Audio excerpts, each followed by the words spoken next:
Earthquakes, lightning, pouring rain, tornadoes, tsunamis, and a hurricane. Killer. Hello. Hello. Oh man. Guess who's back? We're here. Back again.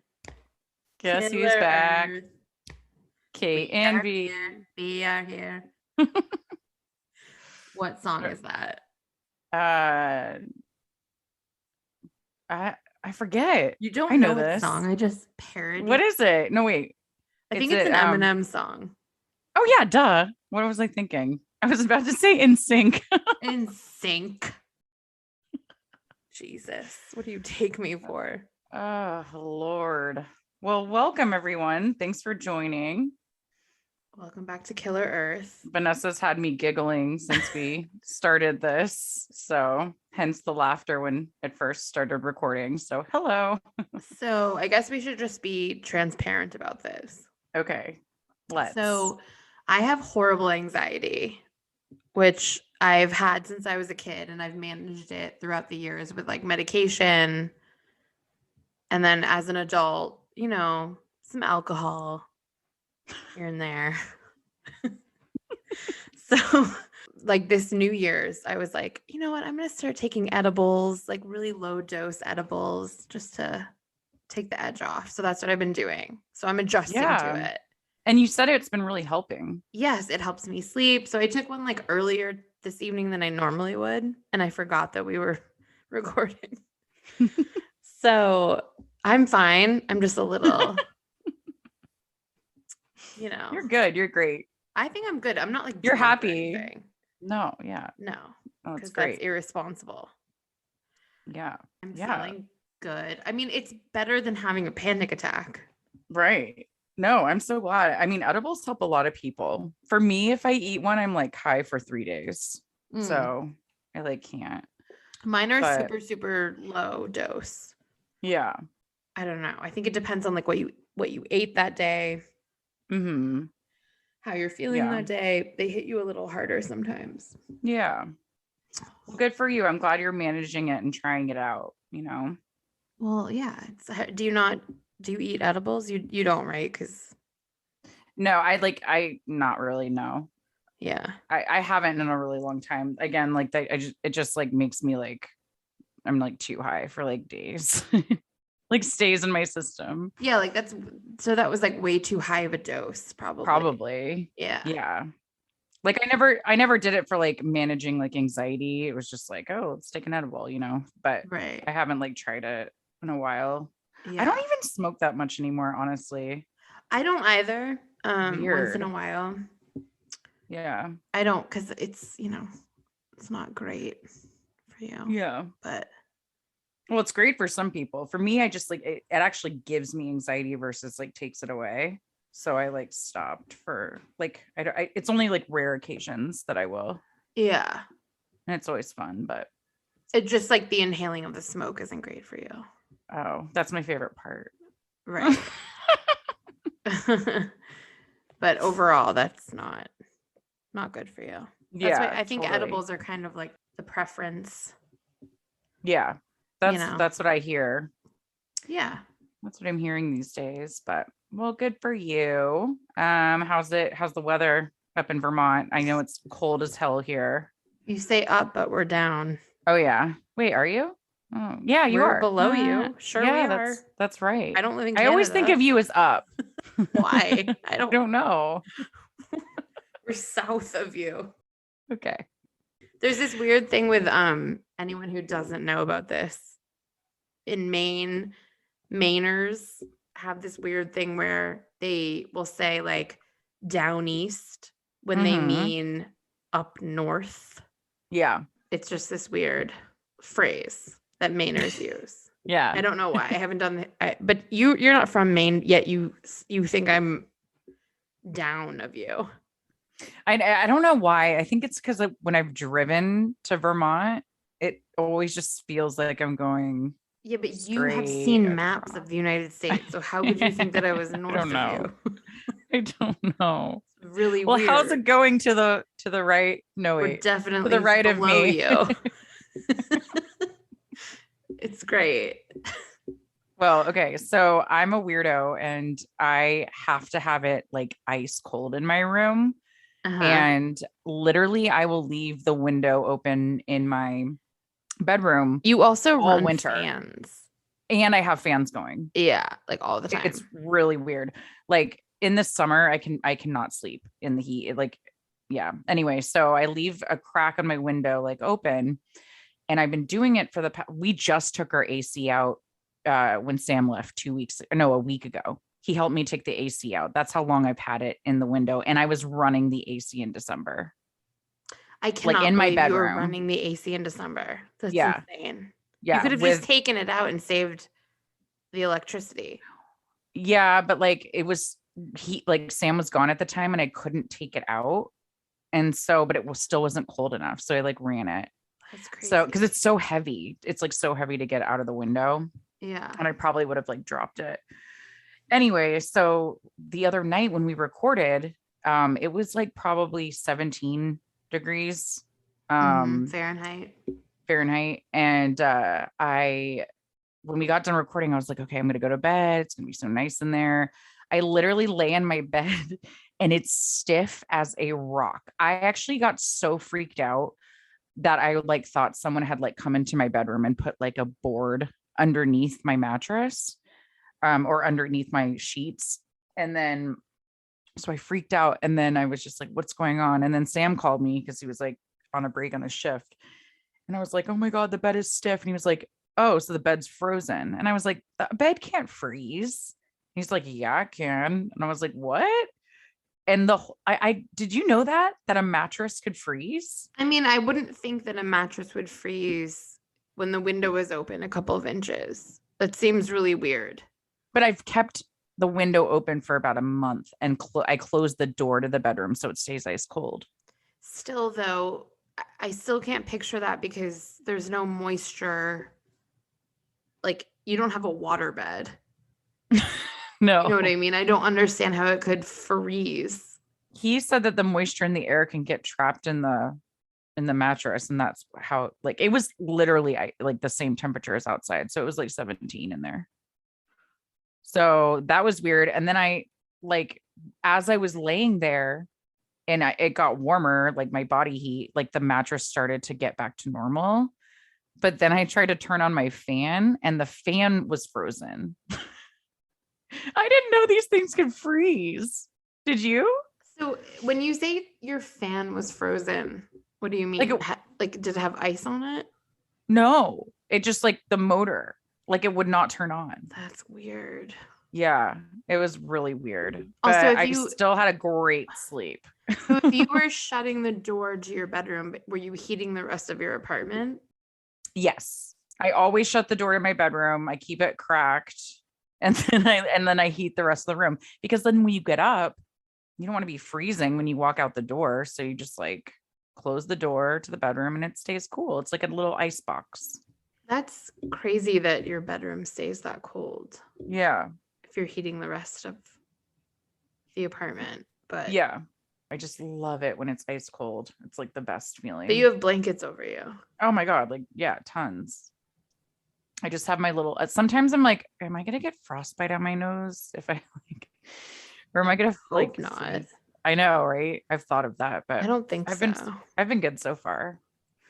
But anyway, I thought that was weird. I like it cool too in my bedroom at night. I just like don't turn the heat on. I would never open the window when it was that cold. Oh, that would really? be miserable. I don't understand that. Oh. You must have a really warm comforter. I do. Wow. Well, don't freeze your bed again. I won't. So anyway, yeah, I just wanted to share that with you. I thought that was weird. All right. Well, should we get into it? Yeah. Okay. What do you got for us? Today, I am covering sneaker waves. The first thing I thought was like sneakers in waves. That's probably because you ate an edible. All right. What is a sneaker wave? Okay. Well, first, let me quote my sources before I forget. My sources are ohsu.edu, oregonlive.com, I already said that. Oxford Languages, grapevine.is, and Iceland and monitor.mlb.is. And then I also got a lot of info from my Facebook group that I belong to, Iceland Travel Info with Locals. All of these sources sound very shady. Oh, they're actually very good. It's Dot is it's like it's like a .eu for like Europe. It's is the Iceland. So is it .is? Yeah, so all of their like websites out there is always like .is. But do people say .is? Or are you just saying that? I mean, that's just what it is. Or like is it if you're in a conversation, are people like, okay, it's like .is? Or did you just start saying .is? I don't know because the language is so different. Like that's I'm just wondering. Like, I mean, if someone like if someone here was like, so it's wikipedia.com. Oh yeah, I see. And you'd be like, saying. no, it's .com. Nobody says .com. Well, in that case, it could be .is, but I think it actually for some reason I think it's like a thing for island. You know how island is is. I'm just wondering if people there are like .is or if they're like .is. I don't know because they speak a different language, so I wouldn't even know what it was if they. All right. You know what I mean? Yeah, just curious. Yeah, but if you look at like the weather over there or like the driving conditions, it always is like .is. Like no, I'm not. I know it's .is no matter what. I'm saying, do people pronounce it when they're talking? I don't know. Do they say is or is? I don't know.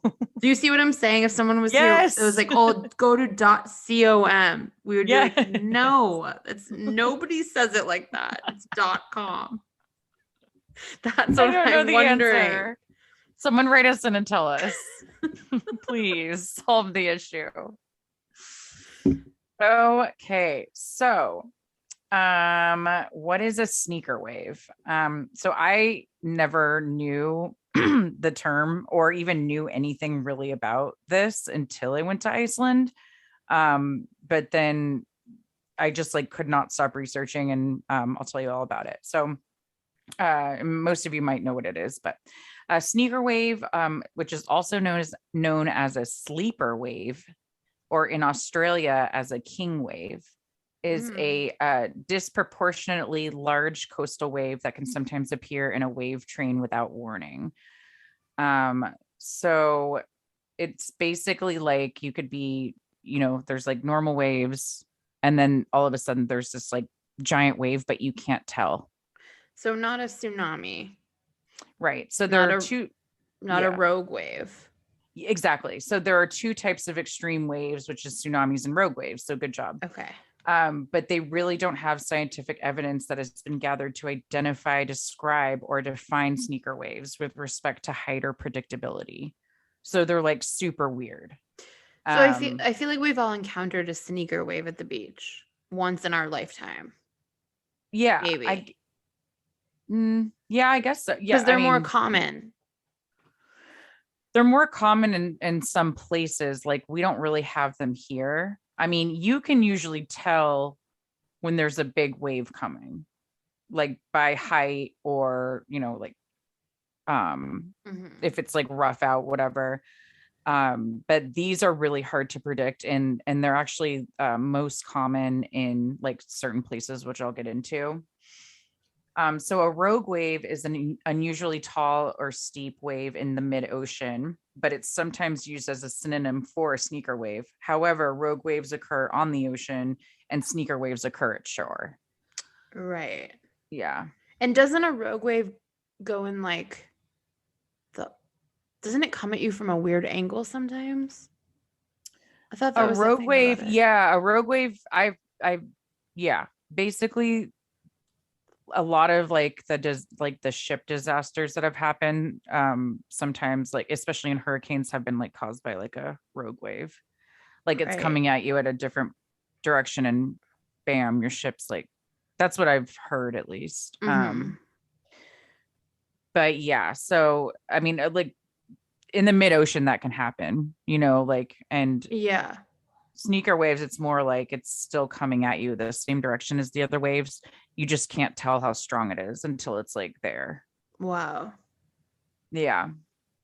So, National Oceanic and Atmospheric Administration loosely defines rogue waves as offshore waves that are at least twice the height twice the height of surrounding waves, and sneaker waves as waves near shore that are unexpectedly and significantly larger than other waves reaching shore at the time. Scientists do not understand what causes sneaker waves, and their relationship to rogue waves, if any, has not been established. So in a 2018 paper, Oregon State University researchers wrote that sneaker waves from in offshore storms that transfer wind energy to ocean surface. So they're thinking like the storms out there, like, or, the wind energy is creating these particular waves. The resulting waves then arrive along a coastline during periods of calm weather, and the greater amount of energy they contain compared to the regular waves that preceded them causes them to travel far higher up the shore than other waves. So again, like you could like the waves could be just going and going as they do, and then all of a sudden, without warning, this one wave that looks normal goes way high up the shore. Like it has so much power behind it, but you couldn't tell because it's not like there was no height difference. It's really weird. Right. So as of 2021, the National Weather Service in the United States viewed ocean conditions along the United States West Coast as favorable for sneaker waves when an offshore storm generates waves with a particularly long period. So the West Coast in the United States is probably one of the biggest spots in the world where sneaker waves happen. And the waves suddenly appear on the coast. Oh gosh, I hate it when my computer does that. Sorry, I scrolled too fast. Sneaker waves appear suddenly on a coastline and without warning, and generally it is not obvious that they are larger than other waves until they break and suddenly surge up a beach. A sneaker wave can occur following a period of 10 to 20 minutes of gentle lapping waves. So it literally comes out of nowhere, like hence the word sneaker. Upon arriving, a sneaker wave can surge more than 150 feet, which is 46 meters, beyond the foam line rush. So like, how you can tell how far the waves, or like at least the biggest wave has come up, given so like sneaker waves usually go 150 feet more than that. So that's why it's so dangerous, because like you could just be like, oh, obviously the waves aren't coming up to here, so I'm just going to walk along the beach, and then all of a sudden this like crazy one comes in and just like scoops you up. So creepy. In addition to containing a large volume of rapidly surging water, a sneaker wave also tends to carry a large amount of sand and gravel with it. It also is so strong, it's like strong enough to break over rocks and float or roll a large waterlogged log lying on the beach. So in the stories I'm going to get into, like a lot of the times these people are like severely injured or die because the wave is so powerful compared to the other ones that it like is basically picking up logs that like you could bear, like you would have to move with machinery, right? Like, and just like knocking people over. And these logs could weigh like several hundred pounds, moving them up the beach during landward surge and then back down toward the ocean as the wave retreats. Sneaker waves often appear to be more common along steep coastlines than in areas with broader, more gentler sloped beaches. And that makes sense, because if you think of like Oregon and California, like, those like crazy rock formations on the coast, like a lot of the sneaker waves are there. So the sneaker waves waves are mainly referred to in warnings and reports of incidences for the coasts of central northern California, including the San Francisco Bay Area's beaches, especially Ocean Beach, Baker Beach, and those that face the Pacific Ocean. For instance, Big Sur, like all the way to the Oregon border, and then all of Oregon's coastline. Washington has them. British Columbia in Western Canada, especially the province's southern coast, because they commonly occur on the west coast of Vancouver Island, including Tofino, Ucluelet, I don't know if they said that right, and Cape Scott Provincial Park. And then the southern coast of Iceland at, I'm really going to try to say this right. This is very hard to pronounce. Rennisfahara Beach, and Kirkjufjara Beach. They're the black sand beaches on the south coast of Iceland, which is where I visited. Right. Which like brought me to do this episode. And then Australia, where they're known as king waves, as I mentioned. Sneaker waves occur especially in Western Australia and Tasmania, where they can be hazard for rock fishermen.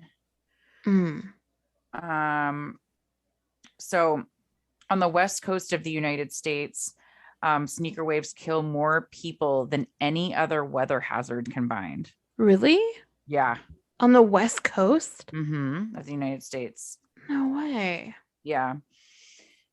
In Oregon, 21 deaths were attributed to sneaker waves from 1990 to March 2021. Most of the deaths occurred between October and April, although sneaker waves also occur at other times of the year, which I thought was crazy, and we'll get into that later. But most of the people that passed away from sneaker waves, like it was all October through April, like so creepy. It's like definitely that time of year. Excuse me. Ooh. Okay. A sneaker wave incident gained worldwide media attention when two large waves suddenly and unexpectedly struck a crowd watching the Mavericks surfing competition at Mavericks in Princeton by the Sea, California on February 13th. That's like the biggest 2010. surf wave. Yeah. Yeah. So like this, you can like actually watch the video, and I can share that with you guys on social media, but when we like post about this episode.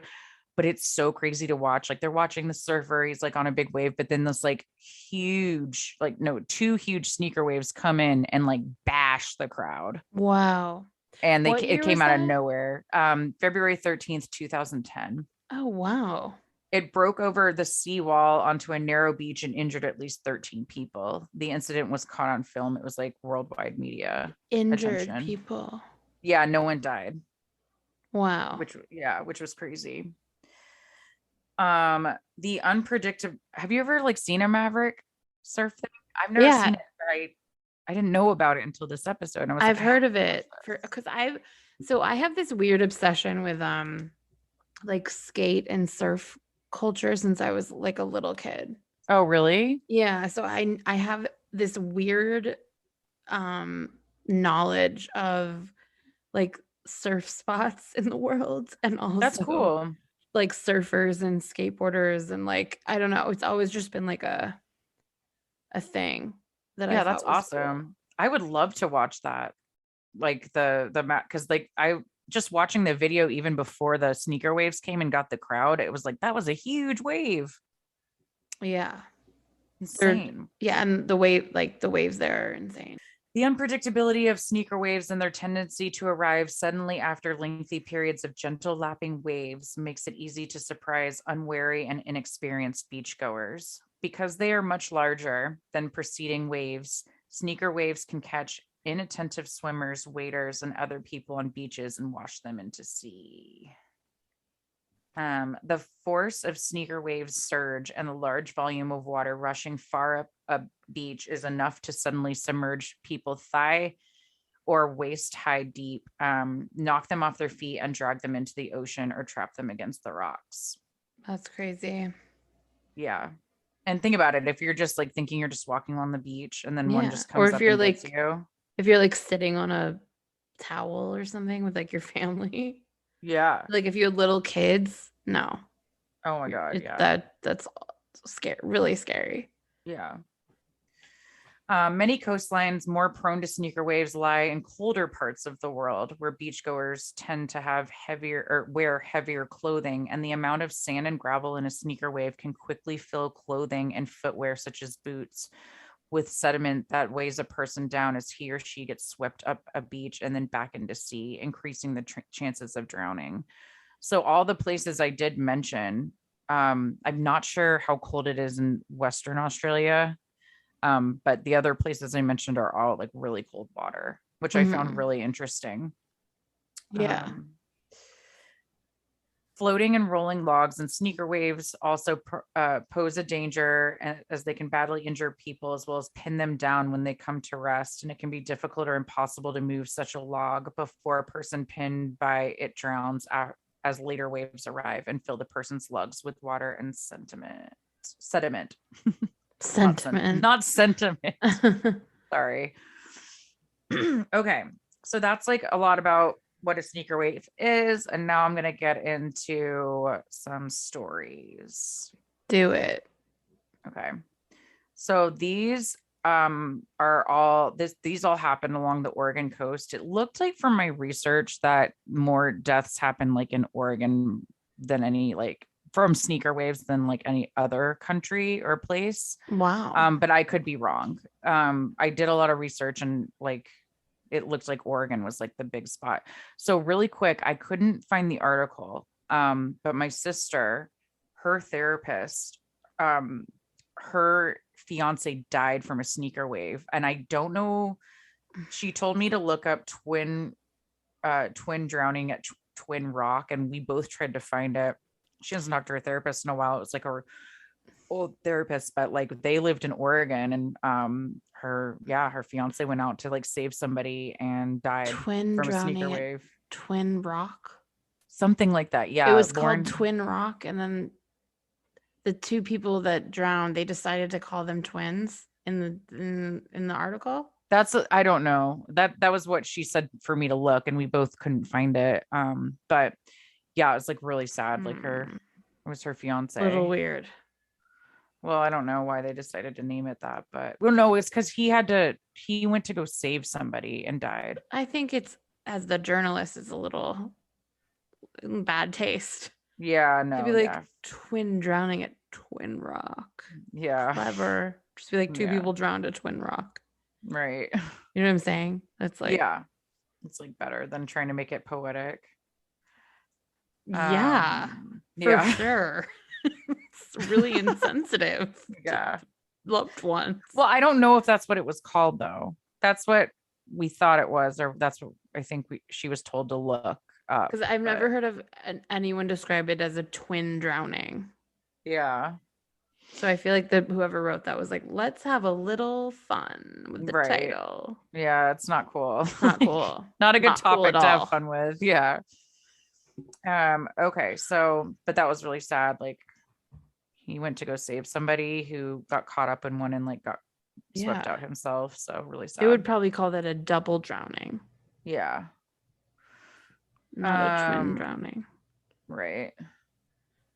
Okay, so since 2000, sneaker waves have killed at least 17 people along the Oregon coast, all swept up into the ocean. There were 2 near-death incidences in this span where 2 local kids were caught by a sneaker wave, both of whom sustained serious injuries after the wave rolled large logs over the top of them.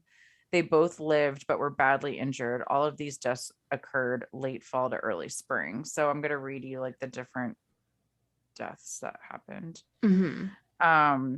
Okay, so this is kind of weird. My timeline, I'm kind of going backwards, and I was going to reorganize it, but it's too late now. So I'm going to start December 2014, and it kind of goes like back in time. Okay. So Andy Grass, he was 10 years old. A sneaker wave hit 10-year-old Andy Grass and his brothers while visiting Rockaway Beach, Oregon. The boys jumped on a log to avoid the sneaker wave, but Andy fell and the log rolled on top of him, resulting in multiple serious injuries, including bone fractures, collapsed lung, and a lacerated liver. This is a quote from his dad in the article that I read. Our world was forever changed on December 24th. This happened like on Christmas Eve. That's so sad. And while it's a happy ending. And Oh. while our story will be told with a happy ending, it began the most terrifying experience we could have ever imagined. It had been 18 months since Andy's accident, but the memory of finding our son trapped under a log is hard to erase from our memories. After we were able to dig him out from under the log and secure him safely, he rested calmly in his mother's embrace until the ambulance arrived. With broken bones all over his body and injured internal organs, Andy was able to save his last breath until he arrived at the hospital, as his second lung was collapsing as soon as they got there. And his final words before he went into like a coma said, "What did I get for Christmas?" And then his like lung collapsed. Can you imagine? No, imagine no. Yeah, it was Being horrible. trapped under a log in the no. Yeah. It's so scary. Well, they got him to the hospital, and then he was there for 3 weeks and he recovered. It was like 18 months of doctor's visits, and his progress like was really good, and now he's like back playing basketball with his friends, it said. So he's okay, but that was just like one of the accidents like that happened. So like if you're in a sneaker wave and you see one coming up, just try to run as fast as you can. Like don't try to get on top of anything. Yeah, but how do you even know it's a sneaker wave? Well, you don't until if you see it coming up fast, run. But people like a lot of people don't know. People don't think that. They just think it's like a bigger wave. Yeah, I know. That's the hard part. I think you have to be really vigilant when you visit places like this. Usually there's a lot of signs that say warning, like danger. Mm-hmm. And I feel like a lot of people don't take those seriously. So, because like you think of waves and you think of fun playing in the waves, like, but they're very, very powerful. They're almost like mini tsunamis. Like they come in, they're not high, but when they come in, they're going so fast and they have so much force, and they're going way up, like further than you would ever imagine. And then when they just drag you back out, like it's so powerful. So super scary. Yeah, it just seems like you don't have a lot of time to even run. Like how would you even judge that if they're not tall? Right. So it's like, what do you do if you're just on the beach? You really just should be vigilant and stay away. Honestly, you shouldn't trust the foam line. Stay away though. Like what? Stay away at what point? Like far. No, but I mean like when the wave is coming at you and you have 3 seconds and you do like, I just don't get how you like. I think you have to react after it's hit you if you're that close to the water. Right. I guess my thing is like, don't get close. Like, if have enough time to run at the beach. Yeah.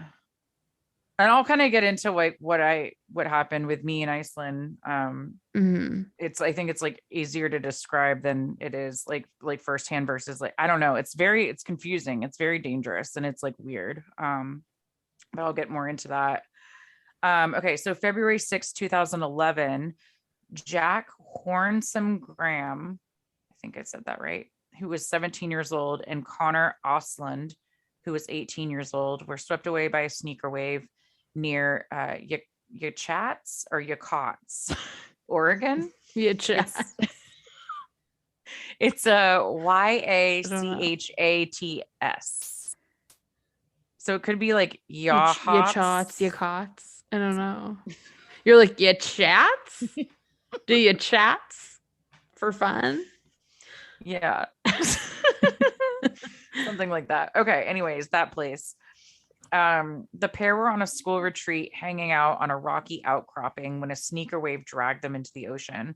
The call for help came at 12:34 p.m. on a Saturday. Fire Chief Frankie Petrick was the first one on scene. The caller said that some kids were on the rocks screaming help. The fire chief quotes, "As I pulled in off the highway, there was a wet young man standing in the road frantic. I asked him, 'What can you tell me?' He said 2 boys got swept away. He and another young man had been with Osland and Hornsongkram. Just spell it out. What is it? HARNSONG Kram, Hornsomegram, right? No. What is it? Where's the M you're saying? It's at the end. You're like horsesomegram. There's no M in the middle. Spell it again. H-A. Horsomegram. Horse and cram. Yeah. You're like horsesomegram. Oh man, I don't know. I'm not good with pronunciation. Okay. Clearly. Anyways, so sorry. So the kid who was in the road, he was like wet. He actually was with them, but he managed to stay on the rocks, and the other two got swept out. So he like saw the whole thing happen. Mhm. Petrick, the chief, reached the site just a few steps up the Yachats 804 trail from the Smelt Sands parking lot moments later. The ocean was very rough. The tide was on its way in. An incoming tide on Sandy Beach gives you the opportunity to run, said Petrick. They probably didn't know how strong the waves were, and it could catch you off guard at any moment. That's another theme I've been that's another theme I've been noticing when I was doing my research is a lot of the time the tide's coming in with these sneaker waves. Just something I noted. So a group had gathered, one with a pole and one with a rope to try to like get them in, but or like have something to like pull them in, but no one saw them, and the only thing left was a shoe. So they like never saw them. No one saw them? No. What do you mean? Like they were gone. They were swept that far out. Like far. Yeah. By the time they got there to like rescue them, that like there was only a shoe. Oh. I know. So scary. Okay, so on November 10th, 2010, Katie, 33, and Mike Myers, 34, of Portland, Oregon, were swept away while walking to the end of Yaquina Bay's South Jetty. They were celebrating 15 years of marriage at Sylvia Beach Hotel in Newport and had ridden their bikes to the jetty. I didn't like really know what a jetty was, or like, at least I didn't until I read the description, but what it is, it's a landing stage or small pier at which boats can dock or be moored, or a breakwater constructed to protect or defend a harbor stretch of coast or riverbank. Just FYI. I didn't really know what that was until then. I knew what it was. Oh, good for you. I knew. Okay, so at around 1 p.m., they rode bikes to the South Jetty of Yaquina Bay and walked toward the ocean on the rocky jetty despite 18 to 20 foot waves. Witnesses told police that they thought the couple would stop because of the danger, but they kept going. One witness told police he saw the couple holding on to a light pole at the end of the jetty when a large wave swept them into the water. Oh my God. So they were gone. Damn. I mean, it's hard. Okay, here's the thing. I'm obsessed with waves, as we both know. I like tsunamis and all that stuff, and you do too. So like, it's very fascinating to go out and watch like 20-foot waves. Like that's like my dream. Yeah. Like I could do that all day long and be like so happy, but that's like, that's just like the risk you take, especially if you want to get close, which I feel like everybody always wants to get close when they're watching something like as gorgeous as that, Yeah. I think the line is walking out onto a jetty when the waves are crashing over it in front of you and you can see. Yeah. And then you keep going anyway. Right. That just seems really not smart. Like a stupid idea. Yeah. Yeah. Okay, so April 22nd, 2010, Darlene Bryson, who was 78, and Kathleen Meeker, who was 53, both of Port Orford, were walking along Agate Beach near Port Orford when they drowned. The beach is known for its deep, soft sand, numerous riptides, and a severe drop-off where the water meets the beach. The beach is known locally as a good site to collect agates and jasper. Am I saying that right? Oh, agate. Oh, I was like agate. I think it's agate. Okay, agates and jasper. Yeah. So they were like collecting cool gems and like I'm pretty sure got swept up. Agate. That's also a really scary thing to me. I don't really like it is when a beach drops off dramatically. Yeah. So That freaks me out. yeah, for sure. And like a lot of these things, like if you get swept out by a sneaker wave, it's really just the riptide that gets you. It just drowns you, you know? Yeah. Horrible. March 8th, 2008, Ross Burfuss, who was 16, a junior at Aloha High School, ran into the ocean at Glenenden Beach and died while trying to rescue River Jennison. So many Who's names. rescuing Sorry. who? A boy River named, Jennison? yeah. Who's that? He was rescuing him. You're Okay, like, Ross, what was this guy's name? River Jennison. No, the other guy. Ross Barfuss. You're like Ross Barthus is at Beach Dennison rescuing River Jennison. No.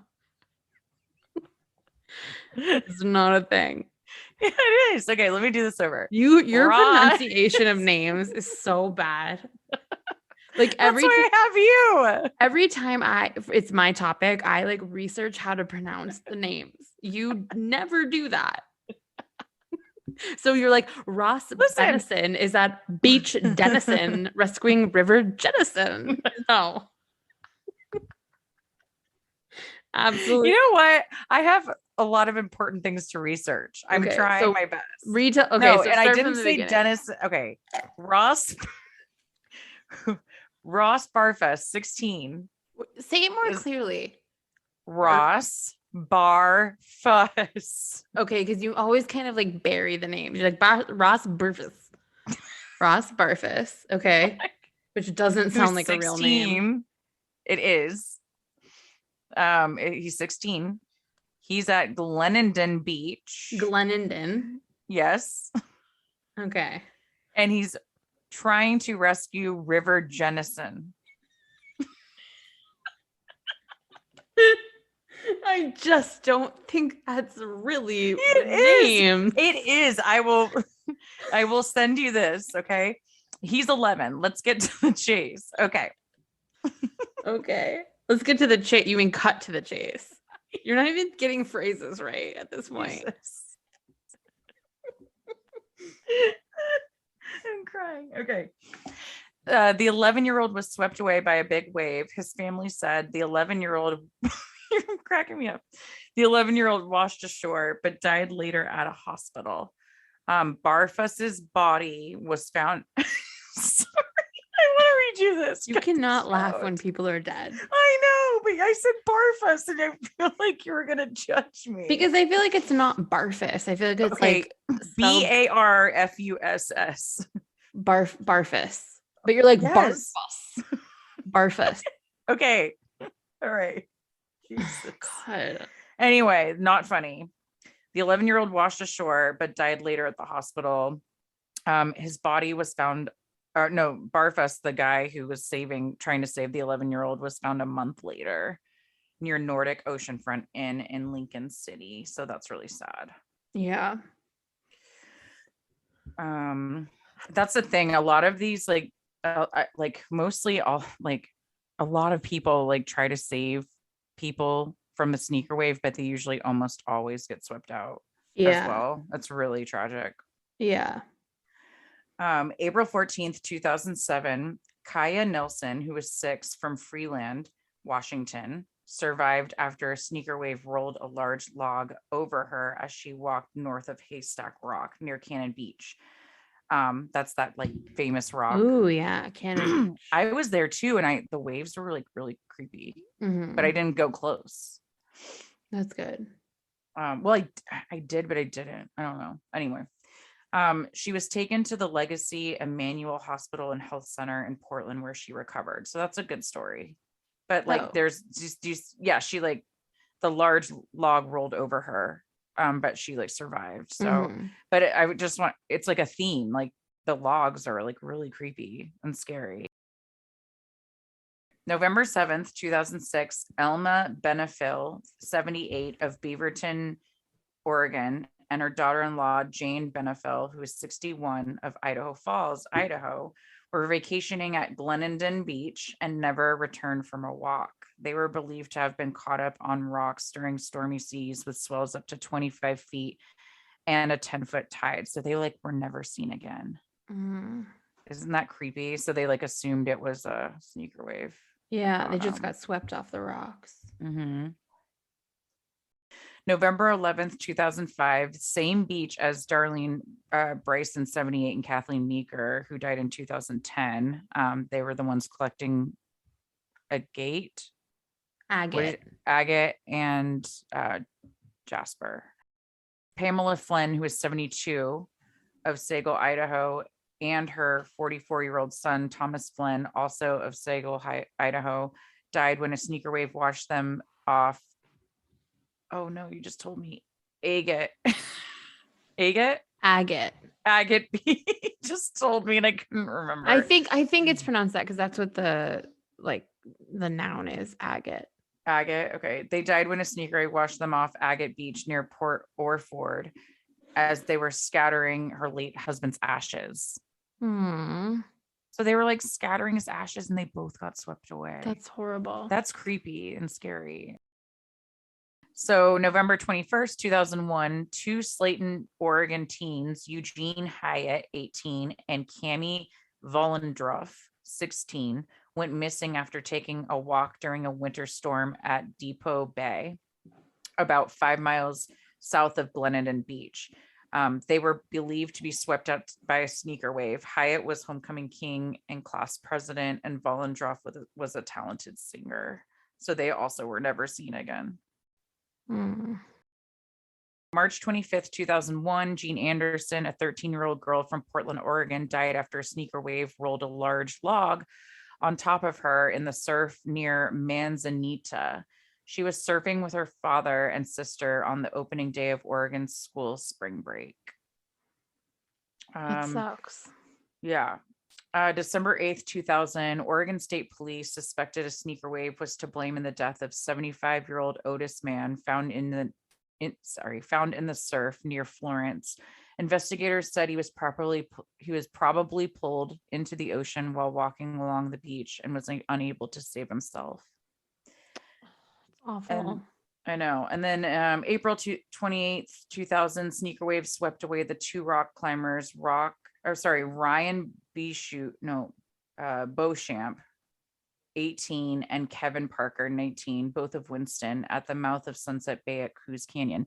And Coos Canyon is where I believe my sister's therapist's fiance passed away. Oh. I've heard of Coos Bay. Yeah. Which must be right there. Yeah. So those were some crazy stories from like the West Coast. And then if you look up sneaker waves on the internet, you're more than likely going to have some of Iceland's waves pop up first. I mean, you'll see some Oregon ones, and then you'll see like the Iceland sneaker waves. And so like that's what I got like so obsessed with this. Like I got so obsessed with sneaker waves like after going there. So like we went there and I saw signs on the beach, but I didn't really understand or take it in. And in fact, the day before, we stayed in a place called Vik, and there was, and it's like basically a little town that has the black sand beaches.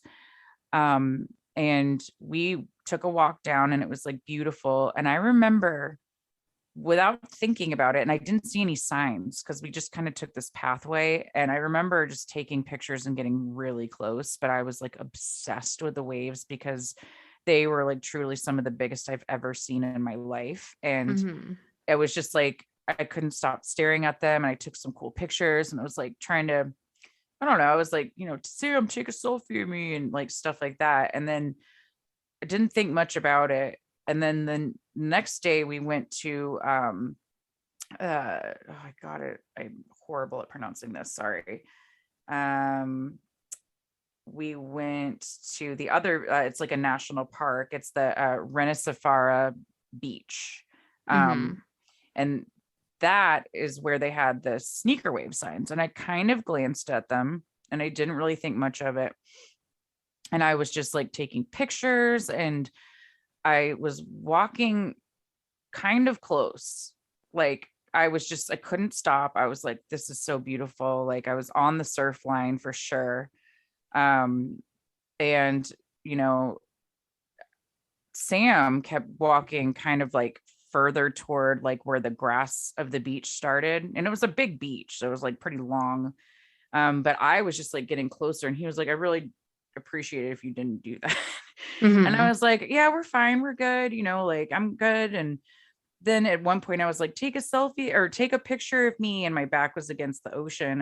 And then uh we ended up walking down the beach, and we sat down just to like look at it, and all of a sudden this like wave comes up, and we're like, holy shit, we had to get up and run. And then that Wow. happened like several times, but like at that point I was like, oh, this is weird.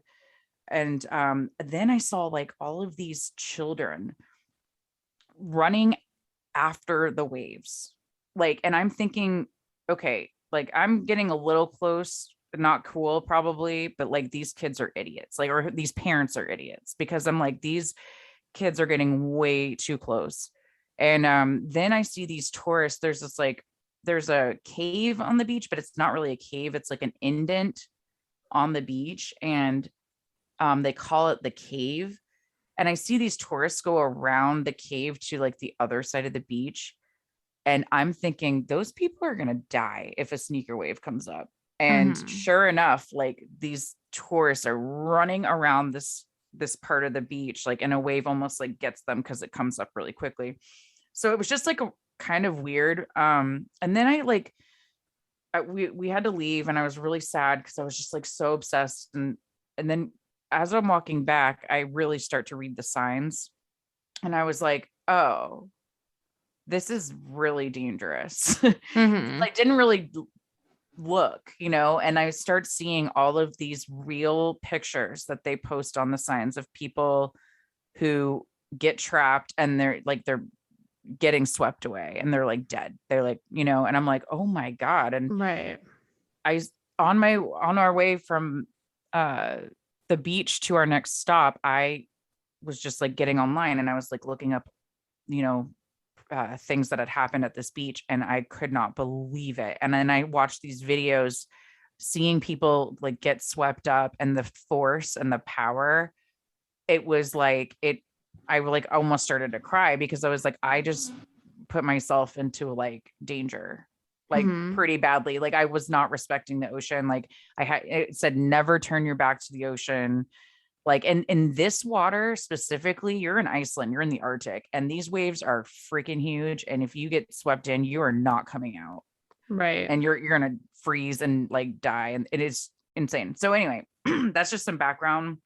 Um, and so like for me, like you don't know when a sneaker wave's gonna come, but if you want to play it safe, you would have played it like Sam, because he was walking Far like enough away. Yeah. far enough away. Mhm. I was not. Like I wasn't like there, but I, you know, I have a video actually that I took, and I'm just filming it, and I see a big one coming in, but they were all pretty big. And then sure enough, I had to run from it. And I'm like, it's Mm. all on video. Yeah. So just really weird. Anyway, so just some background of why I am obsessed. Okay, so literally, and I was messaging you when I got back. We went in October, like mid-October, and when I got back, there were two incidences on this beach, like right after. And I was like messaging, I was like, oh my God, it happened again. And anyway, so on November 10th, 2021, this just happened. David Kelly was working as a tour guide for Hidden Iceland, and he was on the beach with his group. He then witnessed a group of tourists with another company get hit by a sneaker wave at Renisafara Beach. One of them, a young Chinese woman, was swept out to sea. By David's account, he was taking photos at the beach when he noticed some 3 or 4 tourists near the cave at the eastern portion of the beach. The group were hit several times by so-called sneaker waves. While most of these people were able to right themselves up and make their way back up the beach, one of them was swept away. David called 112, which is like the 911 here, emergency service, immediately. By his account, the response was swift as police, rescue teams, and helicopter and a rescue boat were all deployed. The weather conditions in the area were reportedly poor, and the last he saw of the person who was taken from the waves estimated about 200 meters away, which is 656 feet from the shore. Wow. So that woman got pulled out there fast. Wow. Like, can you imagine like just getting swept up and now you're that far out to sea and you're not coming back? It's terrifying. I don't know if I would be more terrified of getting like pummeled and drowning in the waves at the shore or being out there with like sharks and stuff. Right. I just think it's like once I think by the force, like once you get pulled in, you're gonna die. I think it's like that scary. Oh my God. And it's so cold there. It's November. The wind is crazy. And like, I talked about earlier, like the sand and the stuff that gets into your boots and sweaters, you're probably just like, can't even really swim. Right. Yeah. As a guide himself, David is well aware that the beach features signs in multiple languages advising people to stay away from the water. And that guides advise their tour groups to do the same, but their power to control tour groups is limited. The guide in charge of this tour group was reportedly beside himself in grief over the incident.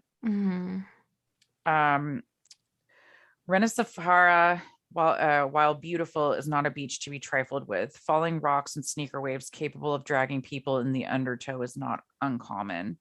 There was a close call November 5th, which is the other incident right after I left on the same beach. This is November 5th, 2021, when a tourist was trapped for 5 hours in the cave at Renisafara Beach.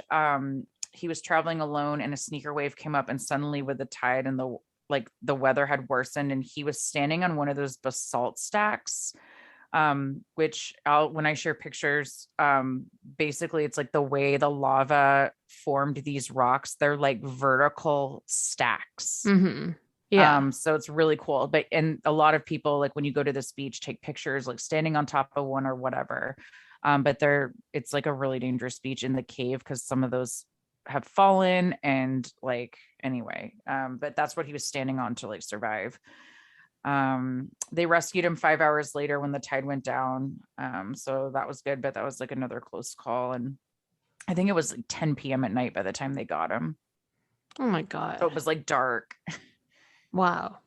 And then on January 9th of 2017, a German woman traveling with her family was snatched by a sneaker wave at Kirkhu-Fahara Beach by Dry O'Leary, which is another national like park there, and you can see it from the Black Sand Beach. But her husband and adolescent children had been knocked over by the waves as well, but were able to save themselves in the nick of time from the undertow, which sucked this poor woman out to sea. And then in February 10th, 2016, the man who died at Renisafara Beach in South Iceland yesterday, or it said yesterday in the article, but this was in 2016. It was a Chinese citizen born in 1976. He was traveling in Iceland with his wife. Police investigation has shown that the man was standing on this basalt pillar taking photographs when the waves swept him out to sea. The South Iceland police had published a photograph of the exact spot the man was standing on a freestanding basalt pillar around 50 centimeters high when a wave broke and pulled him out, with the result of drowning. And honestly, though, to be fair, like I saw this picture and I'll share it, but he's way, way too close. Like, yeah, stupid close. Well, it sounds like most of them were too close, right? Yeah, all of them. All of them were too close. Essentially. And they were ignoring the warnings, like you. Yeah. But to be very fair, I wasn't as close as some of these people, but yeah. I was still close. Not cool. Like not. Yeah. Yeah, I was. Yeah, it could have been bad. I honestly, but the thing is like I said, like until I left, I didn't realize like what I was truly messing with, Mm-hmm. even though I was far enough away, but I wasn't, I could have been further to be very safe, but Mm-hmm. and then one elderly American lady got sucked into the sea by sneaker waves, aka killer waves, 10 years ago, back in 2007, and couldn't be saved from the same beach. So this article called them killer waves. mm-hmm. Oh, so it's another name for them. Another name, yeah. So those are the stories of sneaker waves and how you should never turn your back to the ocean and just really respect it and keep your distance. And yeah, So basically, a beach that has sneaker waves, you're not going to go sunbathe at. unless you're very high up and the tide's not coming in, yeah. Okay. Interesting. I mean, I yeah, like I don't remember what, I think the tide was coming up when we were there, but I do remember some of the waves. I couldn't believe how high up they went, and we did have to run from some. Yeah.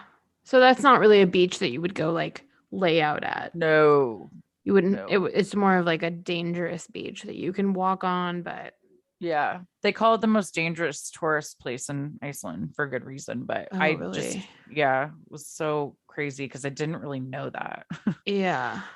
until after. But even same with Oregon, like I didn't realize how many times that happens. Like I don't know, it was really eye-opening. But oh, also, can I tell you a couple other stupid things Yeah. that happened in Iceland? Yeah. Stupid tourist alert, not me. Well, I was. Well, no, I don't know. Okay. We were at this waterfall. You could literally walk up to it, and like if you were stupid, you could stand way too close and probably just like have the waterfall like go on top of you. Is this the So famous big waterfall there's tons of in famous the big south ones. that everybody takes pictures with? There's like a lot of them, but I think you went to this one though. yeah, because I was, yeah. This is the big one. Well, Did you go to the famous one? yeah, I went to a ton of them. I'm just trying to, I have it right here. I can tell you the name of it, but anyway, you could walk right up to it, and like it was really stupid how many people were getting way too close to that. So that was really interesting. I have it right here. It's called, oh, sorry. That What scared me. happened? Why did you just scream like a Victorian lady? You're like, ew.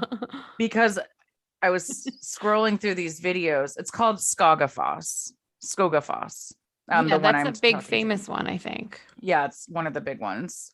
But anyway, you could walk right up to it, and I just saw people getting so close. So that was stupid. But the worst one, going back to like our Yellowstone episode, we were at the Secret Lagoon, which is like basically a more natural like pool that you can go soak in or whatever. And it is kind of weird because it's like, or like there's this pool you can swim in, and it's really warm. It's called the Secret Lagoon because it's not as well known. I guess so. I don't know why it's called that, but I mean, there was a lot of people there, but it's really like natural. It's almost like it's like you can feel like you're in a pond. Like you can feel like the mud and like the algae and stuff. And it's like really warm. And then around you are these like not geysers, sorry. What do we call them? Hot springs, or the hot pool, the geothermic pools. So, and they're very, very hot. And there are signs that they're like, oh, this is 100 degrees Celsius and whatever it is. And it's like, you can walk around. There's like a pathway. So you can get out of the pool and like walk around and see them. So like we're inside, like getting a glass of wine or whatever. And all of a sudden I hear this like person indoors, like with her whistles, like blowing her whistle, like and opening the door to the outside. And you see this kid sprinting across this bridge, and it's freezing out. So like when you get out, like it's probably icy from people getting out of the pool and walking around. So she's like running across this bridge And the mom's just like back there doing whatever. The girl starts whistling to be like, don't run.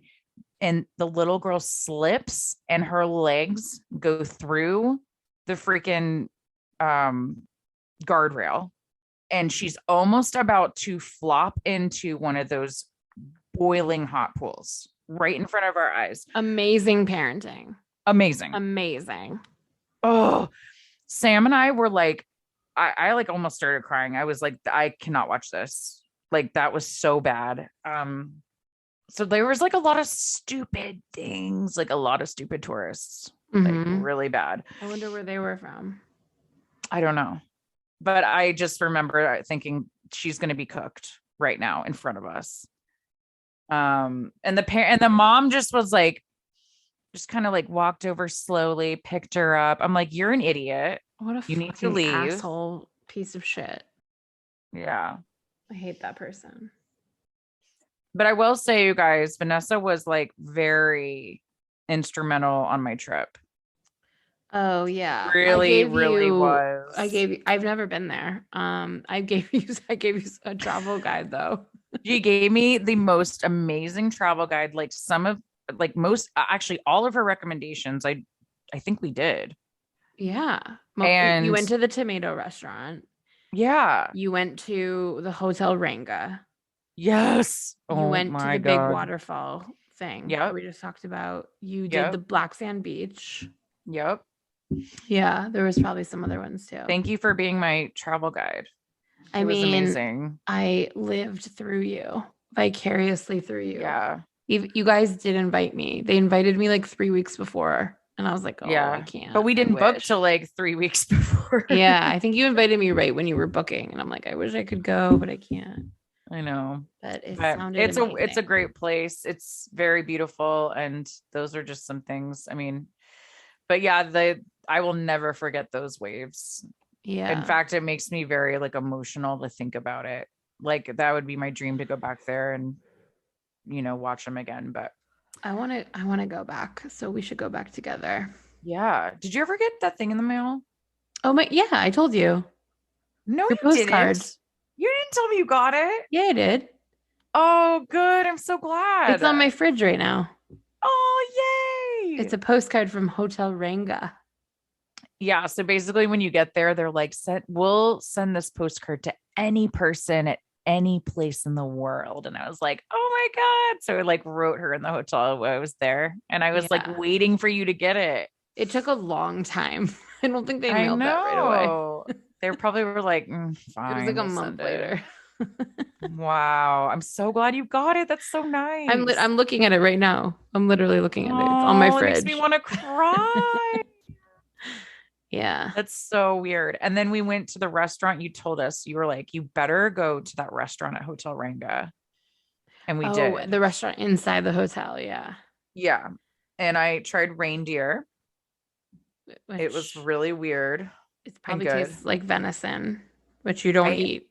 Which I don't eat, but I just did it for the fun of it. But you know what ruined my dinner? What?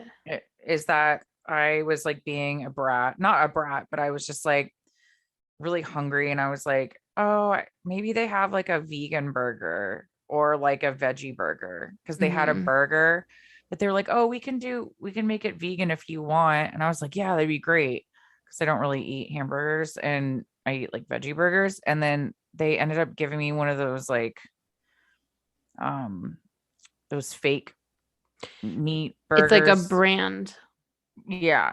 Yeah. I forgot what it's called. The Impossible Burger. Oh yeah. Oh, you guys, to me, those are the nastiest. Like I cannot even what does it smell taste like? Ugh. Oh my God. It makes me want to throw up. What does it smell like? I don't and taste like.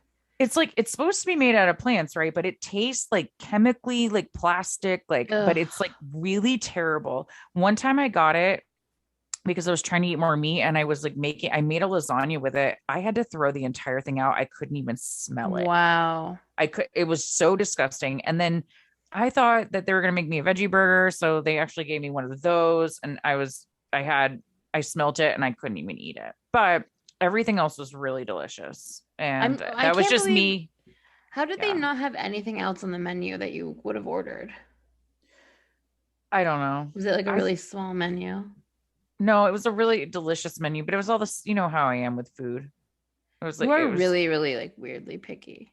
yeah.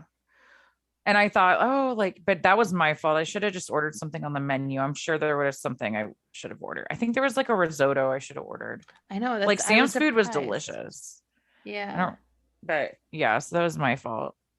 I shouldn't ever Yeah, do that don't be a again. diva next time. Just I order off the know. menu. Well, I was at Hotel Ringa, so I wanted to pretend to be one. I'm like surprised though. I'm like, why didn't you order one of their like amazing vegetarian options?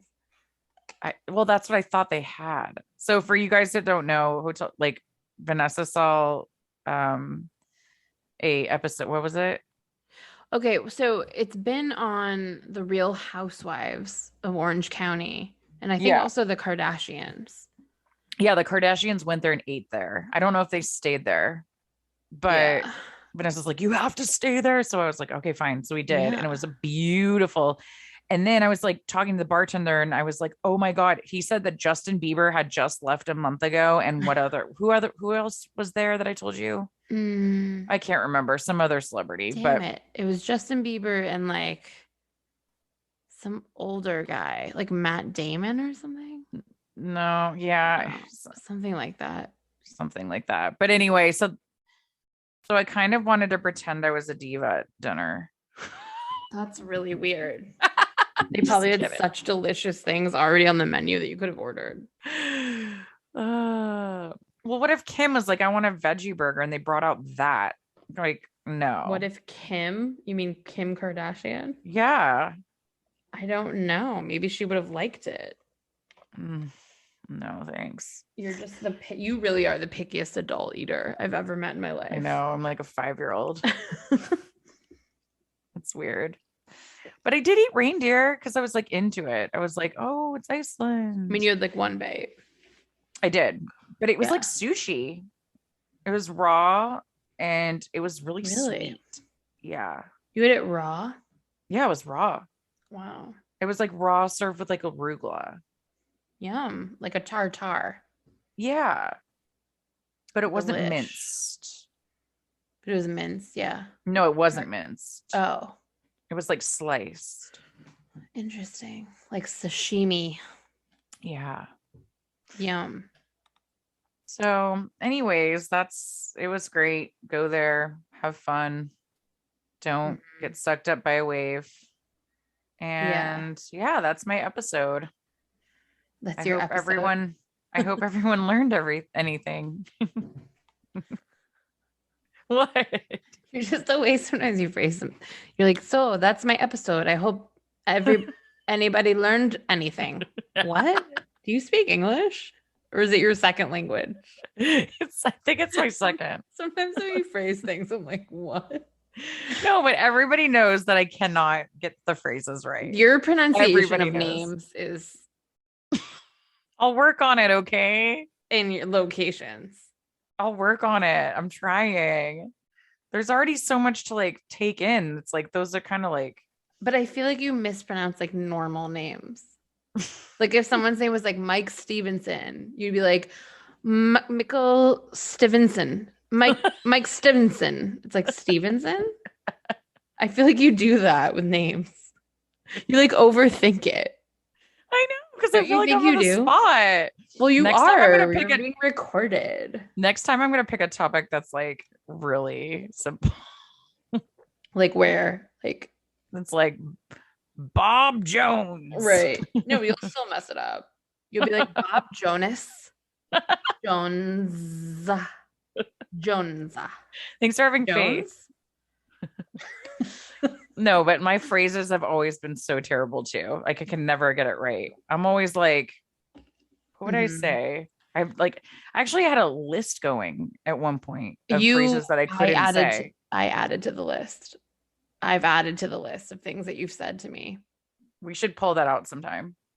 Yeah, I don't even know where it is. You just mix up. I feel like one time you were like, she's a real sharp cookie. And I was like, a sharp cookie. What is that? What's wrong? Who wants to eat a smart cookie? Oh, it's a smart cookie? Yeah. It's not Why couldn't sharp it be cookie. sharp? But I I don't think see the- no, you said that one time. You were like, yeah, she's a real sharp cookie. Yeah. But that makes sense to me more than like, Why would that make sense to you? Why would a sharp cookie be a good thing? You would cut your mouth. why would a smart cookie be a good thing? It's just because that's the phrase. It's not sharp cookie. It's smart cookie. Yeah, but cookies don't have feelings. Right, but And they're not intelligent. They're cookies. So why would it matter? And I sharp think can mean like bright. I don't think it's sharp cookie. I think it's smart cookie. Though. Like that's the Are you phrase. That's the sure? problem. Yeah. Smart cookie. I'm Googling this. That didn't. What is a smart cookie? Definition of Lola a has a smart. t-shirt that says smart cookie on it. A person who is smart says you're one smart cookie. Yeah, you don't say sharp cookie. It just doesn't go together. But smart and bright are the same thing, which means sharp. Okay, but if I bite into a smart cookie, it's like that doesn't make any sense. If I bite into a sharp cookie, I'm cutting my mouth. It says noun, sharp cookie. One who is intelligent, bright, or sharp. I just They came up with Wikipedia, so boy. I just can't. I think it's smart cookie. I don't think it's sharp cookie. I think it could be both.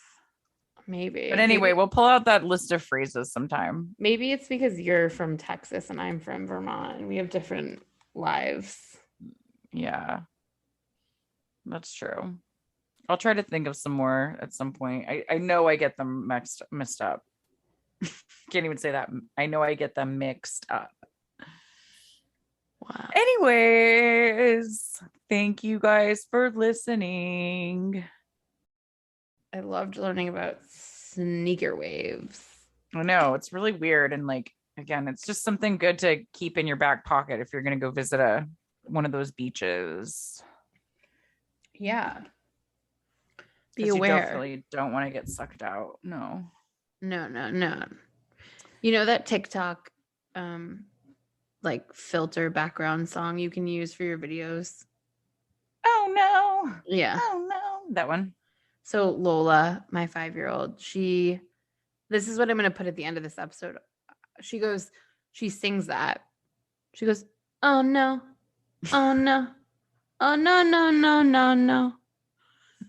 It's really cute. You have to hear it. I'm so excited. All right. Well, until next time. Yeah, if you guys have any survivor stories, email us at killerearthpodcast@gmail.com. We have merch. Maybe you're a sharp cookie can be our next t-shirt. I guess it really is a thing, but I didn't think it was. So Yeah. I apologize. Your apology is accepted. Great. Well, thanks everyone. Have a good time. Until next time. Goodbye. Bye. Bye. Oh no, oh no, oh no, no, no, no, no.